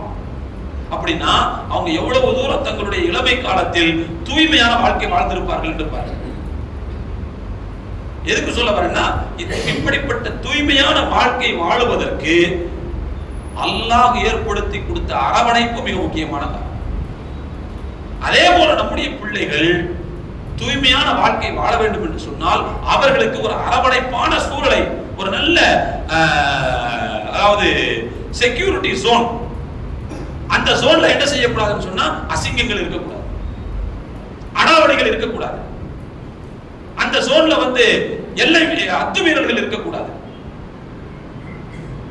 அந்த மாதிரியான ஒரு பாதுகாப்பான ஒரு மண்டலத்தை நம்முடைய பிள்ளைகளுக்கு உருவாக்கி கொடுக்கக்கூடிய தேவை நமக்கு இருக்கிறது.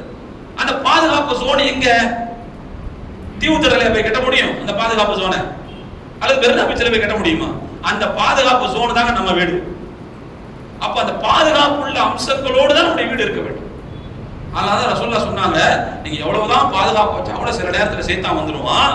நீங்க என்ன செய்யுங்கன்னா டெய்லி வீட்டுல வந்து பக்ரா சூரா ஓதுங்க, வீடை வந்து தொழுகை நடைபெறக்கூடிய இடமாக வச்சிருங்க, காலை மாலை திக்ர் நடக்கக்கூடிய இடமாக வச்சுக்கோங்க, படுக்கும் போது என்னென்னது ஓதிட்டு படுங்க. அப்ப என்ன அர்த்தம்னா அந்த பாதுகாப்புக்கு இன்னும் கொஞ்சம் அதிகமான வேல்யூ கொடுக்கக்கூடிய வகையில ரசூலுல்லாஹ் இதெல்லாம் செஞ்சீங்கன்னு சொல்லியிருக்காங்க. அப்ப அந்த பாதுகாப்பு உள்ள பகுதியாக நம்முடைய வீடுகளை நாம் பராமரிக்க வேண்டிய பொறுப்பு நமக்கு இருக்கு. ஒரு பிள்ளை தடம் புரளுவது என்பது அதனுடைய ஆரம்ப அடி வீட்டுக்குள்ள இருந்து தான் நிகழும். அதுக்கு பிறகுதான் வெளியில வந்த தடம் புரளும். அதனால நான் உங்கள்கிட்ட ஒரு முக்கியமான விஷயத்தை சொல்லிக்கிறேன், முடிக்கிற நேரம் வந்துருச்சு. முக்கியமான விஷயத்தை சொல்லிக்கிறேன். நம்முடைய பிள்ளைகள் அவர்களுக்கு அரவணைப்பான சூழலை ஏற்படுத்தி கொடுக்க வேண்டிய பொறுப்பு நம்மிடத்தில் இருக்கு. ஒரு 12 வயசு வரைக்கும் நம்ம பிள்ளை நல்லதா இருப்போம். எது நடந்தாலும் நம்மகிட்ட வந்து சொல்லிடுவோம். ஸ்கூல்ல நடந்த விஷயத்தை அப்படியே வந்து சொல்றானா இல்லையா? உள்ள ஒரு ஆம்பளை பிள்ளைன்னு சொல்லும், பொம்பளை பிள்ளைன்னு சொல்லும். யாராவது அவனை அடிச்சிட்டாங்கன்னு சொன்னா உடனே அப்பா அம்மா தான் வந்து சொல்லணும். ஏன் அவன் அடிச்சிட்டாமா அப்படின்னா அப்பா அம்மா தான் வந்து சொல்லணும். ஏன்னா அந்த வயசுல அந்த பிள்ளைகளுக்கு ஹீரோ யாருன்னா பெற்றோர்கள், பேரண்ட்ஸ் தான் ஹீரோ. அதனால எது நடந்தாலும் வந்து சொல்லிடுவாங்க. ஆனால் அவர்கள் அந்த வயதை கடந்து விடலை பருவத்திற்கு வரும்போது அங்கதான் ஒரு உணர்ச்சி போராட்டம் நடக்கும்.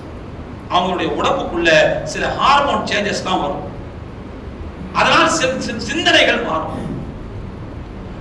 அந்த நேரத்தில் அவனுடைய மனசுக்குள்ள என்ன செய்யும் சொன்னா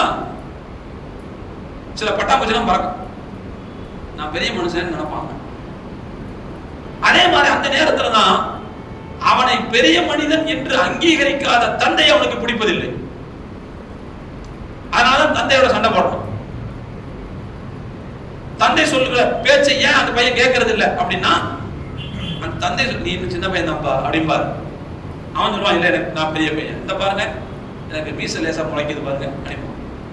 அதே மாதிரி அவனுக்கு இந்த மாதிரி சில சேஞ்சஸ் எல்லாம் வரும். பிரைவேட் பார்ட்ல முடிகள்லாம் முளைக்க தொடங்கும். அவன் மனசுக்குள்ள விதவிதமான சிந்தனைகள் வரும். எதிர்பாராத கவர்ச்சி அதெல்லாம் அந்த நேரத்தில் வரும். இதையெல்லாம் வச்சுதான் அவன் நான் பெரிய மனுஷன் அவன் நினைப்பான். அவன் பெரிய மனுஷன் நினைக்கிறத வந்து வீட்டுல என்ன செய்வாங்க, அத்தா வந்து தடுப்பார், பாப்பா தடுப்பார். அப்பல நீ சின்ன பையன் தான்ப்பா அப்படிப்பாரு. அவன் கொஞ்சம் இன்னும் கொஞ்சம் முரண்டு பிடிச்சி நான் பெரிய மனுஷன் தான் அப்படிங்கிறத நிரூபிக்கிறதுக்கு என்ன செய்வான்னா சில தப்புகளை கூட பண்ணுவான். சில பிள்ளைங்களை பாருங்க அந்த வயசுலயே புகைப்பிடிக்க ஆரம்பித்து விடுவாங்க. புகைப்பிடிக்கிறதுங்கிறது எதுக்காக அப்படின்னா தந்தைக்கு சிக்னல் கொடுக்குறான், நான் யாரு பெரிய மனுஷன், இந்த பெரிய ஆளு சிகரெட் பிடிக்க நானும் பிடிக்கிற பாருங்க அப்படின்னு சிக்னல் தான் அது. அந்த நேரத்துல பெற்றோர்களாக நாம என்ன செய்யணும்னா நம்ம பிள்ளைய வந்து இப்லீஸா பார்க்க கூடாது, சைத்தானா பார்க்க கூடாது. அந்த நேரத்துல அவன் நம்மள்கிட்ட நாம பெரிய ஆளு அப்படின்னு சொல்ல வரான்னு புரிஞ்சுக்கிட்டு அந்த நேரத்தில் அவன் தோல்ல கைப்படும். தோளுக்கு மேல் வளர்ந்து விட்டால் அவன் பிள்ளை கிடையாது. அவனுக்கு பேர் என்ன பேரு? தோழன். ஃப்ரெண்ட்ஷிப்பா பழகணும் அந்த நேரத்துல. அதனாலதான் வீட்டுல கிடைக்காத ஃப்ரெண்ட்ஷிப் வெளியில கிடைக்கிறதுனால அவன் என்ன செஞ்சான், வெளியில சங்காத்திமார்களை தேடி போயிடும், தோழர்களை தேடி போயிடும். அப்ப அந்த நேரத்துல அவன் கையில போட்டு தம்பி நீ இப்ப பெரியவனாகிற வேலைகள்ல ஈடுபட்டுக்கிட்டு இருக்க, இந்த மாதிரிலாம் உனக்கு இருக்கும். ஆனா இருந்தாலும் இந்த நேரத்துல நீ அதில் கவனம் செலுத்தக்கூடாது. நீ அடைய வேண்டிய உயரமும் உச்சமும் மிக மேலே இருக்கிறது, உயரத்தில் இருக்கிறது. நீ இந்த நேரத்தில் அதுக்கெல்லாம் என்ன செஞ்சிடக்கூடாது, இடம் கொடுத்துடக்கூடாது. இந்த நேரத்தில் உனக்கு எதிர்மாறான கவர்ச்சி வரும், பட்டாம்பூச்சி பறக்கிற மாதிரி தெரியும். அதுக்கெல்லாம் நீ என்ன செஞ்ச பலியாயிடாது. அந்த இப்படி பலியாகி நீ விழுந்துட்டேன்னு சொன்னா நீ விழ போற இடம் வந்து அதல பாதாளம், சாக்கடை. அதில் விழுந்துடாத. சொல்லணும் நாமே புரிந்து கொள்ள கடமைப்பட்டிருக்கிறோம். நொடி நேர சபலம் என்பது நம்மை மீண்டு எழ முடியாத பாதாளத்தில் கொண்டு போய் தள்ளும். ஆனா அந்த நேரத்துல சபலத்திற்கு இடம் கொடுக்காமல் நம்முடைய வாழ்க்கையை தூய்மையாக வைத்துக் கொண்டால் மிகப்பெரிய உச்சத்தை எல்லாம் நம்மால் அடைய முடியும். யூசுப் அலைஹிஸ்ஸலாமுடைய வரலாறு நம்ம எல்லாத்துக்கும் தெரியும்ல. அவங்க வந்து ஒரு வீட்டுல, எகிப்துல ஒரு வீட்டுல அடிமையாக இருக்கிறாங்க. அந்த வீட்டுக்கார அம்மா யூசுப் அலைஹிஸ்ஸலாம் அவங்களுடைய அழகுல போய் தப்பு பண்றதுக்கு கூப்பிடுது. யூசுப் அலைஹிஸ்ஸலாம் இதுதான் வந்து நமக்கு வாய்ப்பு கிடைச்சிருக்குன்னு போயிட்டாங்களா? தப்பு செய்யறதுக்கு போயிட்டாங்களா? நல்லா யோசிச்சு பாருங்க. தவறு செய்வதற்கு யூசுப் அலைஹிஸ்ஸலாம் அவங்களுக்கு எவ்வளவு வாய்ப்பு இருந்துச்சு. முதலாவது, தவறு நடக்கிற இடம் உள்ளூர் கிடையாது, வெளியூர், வெளி நாடு. உள்ளூர்ல தப்பு நடந்தா தான் பாப்பா அம்மாவுக்கு தெரிஞ்சிடும், அண்ணன் தம்பிக்கு தெரிஞ்சிடும், நட்புகளுக்கு தெரிஞ்சிடும், நம்மளை பார்த்து காரி துப்புவாங்க அப்படின்னு ஒரு எண்ணம் வரும் தப்பு செய்யாம இருக்கிறதுக்கு. நான் வெளியூர்ல போய் தப்பு செஞ்சு யாருக்கும் தெரிய வாய்ப்பு இல்லை. அப்ப நடக்கிற தப்பு வந்து வெளியூர்ல. அது மட்டுமல்ல, இங்க தப்பு பண்ண கூப்பிடுறதே யாருன்னு சொன்னா அந்த வீட்டுக்கார அம்மா தான் கூப்பிடுது. பொதுவாக இந்த மாதிரி பாலியல் குற்றங்கள் செய்வதற்கு முண்டியடிப்பவர்கள் ஆண்களாகத்தான் இருப்பார்கள். அந்த இடத்துல தலைகீழ ஒரு பெண்ணு தான் என்ன செய்யறா, அழைக்கிறா. அந்த பெண்ணும் சாதாரணமான பெண் கிடையாது, அழகும் அந்தஸ்தும் உள்ள ஒரு பெண். எகிப்தினுடைய அமைச்சரின் மனைவி, அழகும் அந்தஸ்தும் உள்ள ஒரு பெண் கூப்பிடுகிறார். யூசுப் அலைஹிஸ்ஸலாம் மசியவே முடியவே முடியாதுங்க. அந்த அம்மா இதையும் தாண்டி என்ன செஞ்சிருச்சுன்னு சொன்னா மிரட்ட ஆரம்பிச்சிருச்சு. நீ என் ஆசைக்கு இணங்கல, உன்னை கணவர்கிட்ட சொல்லி ஜெயில போட்டுருவேன் சொன்னாங்க. ஒழுக்கமற்றவனாக ஒழுங்கீனமானவனாக நான் உப்பருகையில் வாழ்வதை விட ஒழுக்க சீலனாக நான் சிறையில் வாடுவது மேல் என்று சொன்னார். ரப்பி சிஜ்னு அஹப்பு இலைய, இறைவா எனக்கு சிறை கூடமே எனக்கு மிகச் சிறந்தது. ஏன்னா என் ஈமான இங்க பறிக்க பாக்குறாங்க, என்னுடைய கற்பை இங்க களவாட பாக்குறாங்க. நான் இந்த அரண்மனையில வாழ எனக்கு விருப்பம் இல்லை, நான் சிறைக்கு வேணா போறேன், நான் சுத்தமா தூய்மையா இருக்கணும், அதான் எனக்கு முக்கியம். இந்த கற்பை காப்பாற்றுவதற்கு அவர்கள் எடுத்துக்கொண்ட முயற்சியினால் அவர்களுக்கு சில பல சோதனைகள் வந்தது, சந்தேகமே இல்லை. சில சோதனைகளுக்கு அவர்கள் உட்பட்டார்கள், சிறைக்கெல்லாம் போனாங்க, படியில இல்லாத படியெல்லாம் ஏற்றுக்கொள்ள வேண்டியது வந்துச்சு. ஆனாலும் அல்லாஹ் அவர்களுடைய இறுதி முடிவு எப்படி ஆக்கணும் பாருங்க. அதே எகிப்தினுடைய அமைச்சரவையில் ஒருவராக இருந்தார். அவர்கிட்ட தான் அல்லாஹ் சிவில் சப்ளை அந்த பொறுப்பு அல்லாஹ் அவர்கிட்ட தான் கொடுத்தான். எகிப்துல வந்து ஒரு பெரிய ஒரு சேதம் ஏற்பட்டுச்சு. சேதம்ங்கிறதை விட பஞ்சம். அந்த பஞ்ச காலத்துல கிடைத்த தானியங்களை சரியா எல்லாத்துக்கும் பங்கிட்டு கொடுக்கக்கூடிய அந்த சிவில் சப்ளை பொறுப்பை வந்து அல்லாஹ் யூசுப் அலைஹிஸ்ஸலாம் கொடுத்தாங்க. அப்ப எகிப்து அமைச்சருக்கு ஆலோசனை சொல்லக்கூடிய உயர்ந்த இடத்துக்கு அவங்க போனாங்க.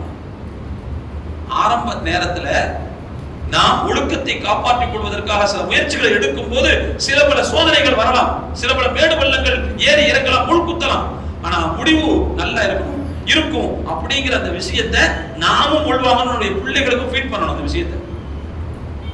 அதனால அந்த நேரத்துல அவர்கள் சபலத்திற்கு அவர்கள் உள்ளாகவே கூடாது.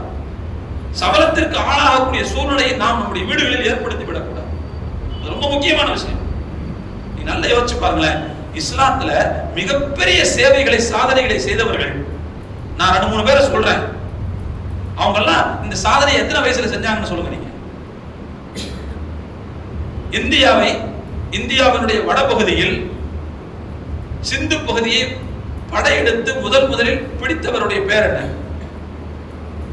சிந்து பகுதியின் மீது படையெடுத்து வந்து பிடிச்சவர் பேர் என்ன? என்னங்க யாருமே சொல்ல மாட்டீங்க. ஒரு சங்கீட்ட போய் கேட்டா சொல்லிடுவான், ஒரு ஆர்எஸ்எஸ் காரட்ட போய் கேட்டா சொல்லிடுவான். யாருங்க?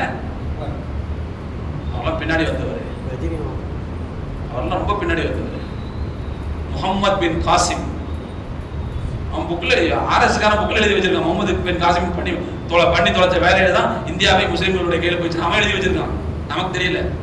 முகமது பின் காசிம் உமையாக்களுடைய ஆட்சி அரபு நாட்டில் நடந்துகிட்டு இருக்கும் போது முகமது பின் காசிம் ஈராக்கினுடைய அந்த ஆளுநர் வழியாக தான் இங்கே இந்தியாவுக்குள்ள வந்தார், சிந்து பகுதிக்குள்ள வந்தார். இன்றைக்கு இருக்கிற பாகிஸ்தான் பகுதின்னு வச்சுக்கோங்க. அந்த பகுதியை முதல்ல பிடிச்சது யாரு தான்? முகமது பின் காசிம். அப்படி பிடிக்கும் போது அவருடைய வயசு என்ன தெரியுமா? 20 கூட கிடையாது. கான்ஸ்டாண்டினோபிள், இன்னைக்கு துருக்கியினுடைய தலைநகராக இருக்கக்கூடிய இஸ்தாம்புல். ஒரு காலத்துல இஸ்தாம்புல், அந்த கான்ஸ்டாண்டினோபிள் அப்படிங்கிறது வந்து ரோமுடைய தலைநகரமாக இருந்துச்சு. ரோம் வந்து 2 ரோம் இருந்துச்சு, மேற்கு ரோம் ஒன்று, கிழக்கு ரோம் ஒன்று இருந்துச்சு. இந்த கிழக்கு ரோமுடைய தலைநகரமாக இருந்தது கான்ஸ்டாண்டினோபிள். இன்னைக்கு அதனுடைய பேர் என்னன்னு சொன்னா இஸ்தாம்புல். ரசூலுல்லாஹ் சொன்னாங்க, என்ன சொன்னாங்க அப்படின்னா, ஒரு பகுதி தரையும் இன்னொரு பகுதி கடலுமாக உள்ள ஒரு ஊரை நீங்கள் வெற்றி கொள்ளாத வரை மறுமை நாள் வராதுன்னு சொன்னாங்க. கான்ஸ்டாண்டினோபிள் வந்து இன்னைக்கு இருக்கிற இஸ்தான்புல் அப்படிதான் இருக்கும். ஒரு பகுதி கடல்ல இருக்கும், ஒரு பகுதி தரையில இருக்கும். அதை வெற்றி கொண்டாதான் மறுமை நாள் வரும்னு சொன்னாங்க. இந்த ஹதீஸின் மீது அதிகமான நம்பிக்கை வைத்து அந்த சஹாபாக்கள் காலத்துல இருந்து நிறைய பேர் அந்த கான்ஸ்டாண்டினோபிளை வெற்றி கொள்வதற்கு முயற்சி செய்தார்கள். கடைசியில அதை வெற்றி கொண்டது யார் தெரியுமா? முகமது அல் ஃபாத்திஹ்ங்கிறவர். அவர் வெற்றி கொண்டதற்கு பிறகு கிட்டத்தட்ட 800 ஆண்டு காலம் உதுமானிய ஆட்சி நடந்துச்சு. ஒட்டமானியம் பேரும் சொல்றோம்ல, முகமது அல் ஃபாத்திஹ் அவர் தான் வந்து கான்ஸ்டாண்டினோபிளை வெற்றி கொண்டார். அப்படி கான்ஸ்டாண்டினோபிளை வெற்றி கொள்ளும் போது அவருடைய வயசு என்ன தெரியுமா? 20 கூட இல்லை, அதிகபட்சமா போனா 22 23 வயசுக்குள்ள தான். அவருடைய வரலாறு படிச்சீங்கன்னா தெரியும். அவங்களுடைய அம்மா டெய்லி என்ன செய்வாங்களாம், அவரை அந்த பகுதியில அவங்க குடியிருந்த காலகட்டத்தில் இந்த கான்ஸ்டாண்டினோபிளுடைய இந்த அரண்மனைக்கு கூட்டு வருவாங்க. பெரிய மதில் சுவர் இருக்கும். இதுக்குள்ளதான் இந்த மதில் சுவர் இது இருக்கு, இந்த என்ன தலைமையா இருக்குது. இதை வெற்றி கொள்றவங்களை நான் ரொம்ப விரும்புறேன்னு ரசூலுல்லாஹ் சொல்லி இருக்கிறாங்க. அப்படின்னு என்ன செய்வாங்கன்னா, அந்த அம்மா தன் பிள்ளைய கூப்பிட்டுக்கிட்டு அந்த பகுதியில வரும்போது இதை வெற்றி கொள்றவங்கள ரசூலுல்லாஹ் ரொம்ப நேசிக்கிறதா சொல்லி இருக்கிறாங்க. நீ அந்த பிள்ளையா இருக்கணும், நீ அந்த பிள்ளையா இருக்கணும்னு என்ன செய்வாங்கன்னா, அந்த அம்மா அவரை கூட்டிக்கிட்டே இருப்பாங்க. அந்த பகுதியில நடந்து கூட்டு போயிட்டு இருக்கும்போது சொல்லுவாங்க. அப்ப அந்த இளம் வயதிலேயே தான் அதை அவர் பிடித்தார். உண்மையிலே சொல்றேன், பிள்ளைகளை நாம் ஒழுக்கமாக சீதேவியாக நாம் வளர்ந்து வருவதற்கான சூழலை ஏற்படுத்தி கொடுத்தால் அவர்கள் மூலமாக இந்த சமூகத்திற்கு மிகப்பெரிய மாற்றம் ஏற்படும், சந்தேகமே இல்லை. நாம் அதுக்கு தயாரா? நாம் நம்முடைய சூழ்நிலைகளை மாற்றிக் கொள்வதற்கு தயார் என்றால் நம்முடைய பிள்ளைகள் எதிர்காலத்தினுடைய தூண்களாக இருப்பதற்கு தயார். நாம தான் இப்ப என்ன செய்ய இறங்கி வரோம். எனவே அருமையான தோழர்களே, பெருமானார் ஸல்லல்லாஹு அலைஹி வஸல்லம் அவர்களுடைய வாழ்க்கை என்பது வெறுமனே கேட்டுவிட்டு கடந்து விடுவதற்கு அல்ல, உள்வாங்கி பின்பற்றுவதற்கு தான். எனவே ரசூலுல்லாஹி ஸல்லல்லாஹு அலைஹி வஸல்லம் அவருடைய இளமை காலம் என்பது முழுக்க முழுக்க முன்னுதாரணமான வாழ்க்கையாக இருந்தது. எந்த விதமான ஒழுங்கீனங்களிலும் அவர்கள் ஈடுபட்டதில்லை, பண்பு குறைச்சலாக அவர்கள் நடந்து கொண்டதில்லை, எந்த விதமான மோசடி, எந்த விதமான பொய், துரோகம், எந்த வேலைகளையும் அவர்கள் செய்ததில்லை. சொல்ல போனால் எல்லாம் அந்த காலத்துல அவங்க வந்து ஒன்று குடும்பத்திற்காக பிஸியாக இருந்தாங்க, அல்லது பொது காரியங்களுக்காக பிஸியாக இருந்தாங்க. அந்த ஊர்ல வந்து நல்லவர்கள் என்று பெயர் எடுத்தார்கள், உண்மையாளர் வாய்மையாளர் என்று பெயர் எடுத்தார்கள், நம்பகமானவர் என்று பெயர் எடுத்தார்கள். இது நம்முடைய பிள்ளைகளுக்கு நாம் சொல்லி வளர்க்க வேண்டிய ஒரு வரலாறு என்பதை நாம் புரிந்து கொள்ள வேண்டும்.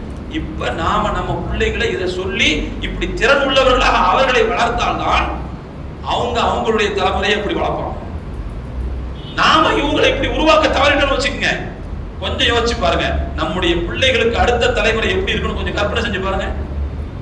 நிச்சயமா அல்லாஹ்ட்ட பதில் சொல்லணும். அல்லாஹ் குர்ஆன்ல சொல்றான் இல்லையா, அன்றைய தினம் மறுமை நாளில் பிள்ளைகளை விட்டு தந்தை ஓடுவார், தந்தைகளை விட்டு பிள்ளை ஓடுவார், மனைவியை விட்டு கணவனும், கணவனை விட்டு மனைவியும். இப்படி வருதுல ஆயத்துல, யார் யாரை விட்டு ஓடுவார்? நாம நம்முடைய கை கடக்கமான பிள்ளைகளை வளர்த்திருந்தால் நாளை மறுமையில நமக்காக அவன் சிபாரிசுக்கு வருவான். அவனை விட்டு நம்ம ஓட வேண்டிய அவசியம் கிடையாது. இல்லன்னா நாளைக்கு அவன் நமக்கு முன்னால போய் அல்லாஹ்ட்ட குற்றம் சாட்டிக்கிட்டு இருப்பான், என்னை இவன் தான் ஒழுங்கா வளர்க்கல, உலகத்துல ஒழுங்கா வளர்க்காம விட்டுட்டு அப்படின்னு அல்லாஹ்ட்ட நம்மள்ட்ட வேதனை செய்வான், குற்றச்சாட்டு வச்சுக்கிட்டு. அல்லாஹ் தஆலா அப்படிப்பட்ட மோசமான கதி நமக்கு வராமல் காப்பாற்ற வேண்டும் என்று இந்த நேரத்தில் துஆ செய்து கொள்கிறேன்.